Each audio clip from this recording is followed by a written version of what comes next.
Good day mga idol, may gagawin tayo ngayon. Iba muna itong gagawin natin, isa siyang single sewing machine, high speed. Gamit ito sa pananahi ng mga damit.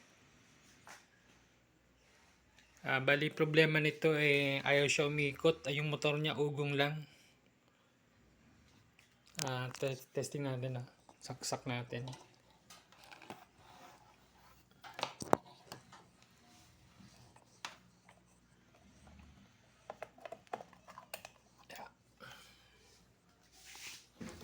Power on. Yan yung motor niya.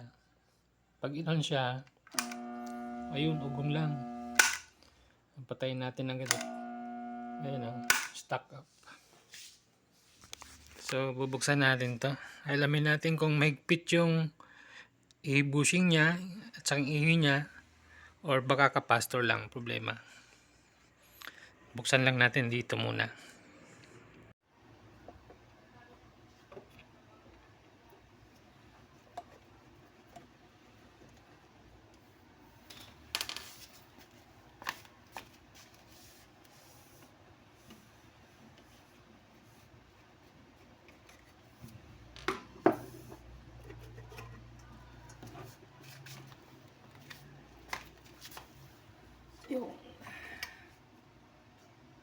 So, bali ito yung kapastor niya. Mukhang wala naman siyang putok or hindi naman siya lumubo. Ang value niya is 14 microfarad by 400 volts.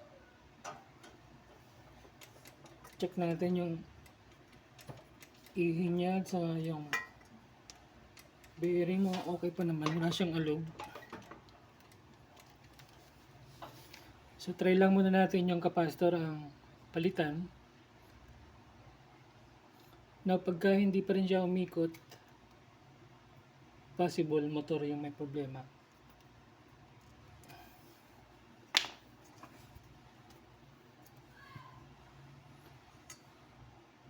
Kasi yung ihi naman niya at saka yung bearing, okay naman, wala siyang alog. Okay siya. So try muna natin sa kapasitor. Bali AC rin naman to. Wala itong polarity kahit kayo ay magkabaliktad ng kabit. Ayos lang.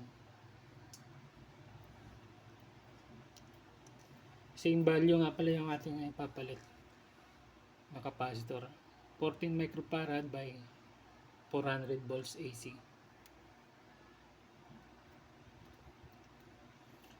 Subukan muna natin dito at baka dito lang to.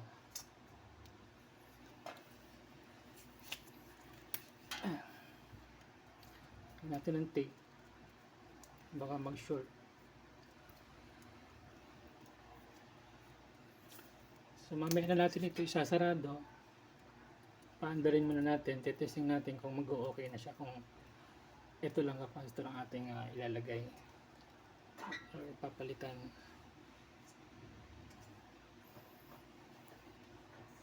So testing natin. Saksak natin.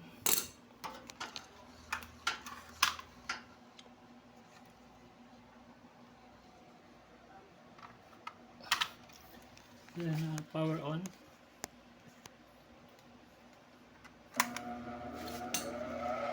So yun, nagtuloy-tuloy na siya ng ikot. Ibig sabihin sa kapasitor lang yung problema niya. Ayun, andar na. So ayan mga idol, susubukan na natin kung magagamit na ulit ng may-ari itong makina na po. Power on natin.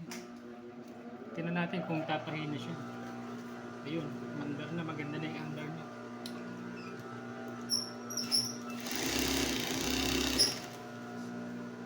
So guys, okay na. Okay na siya. So bali yan lang. Thank you for watching.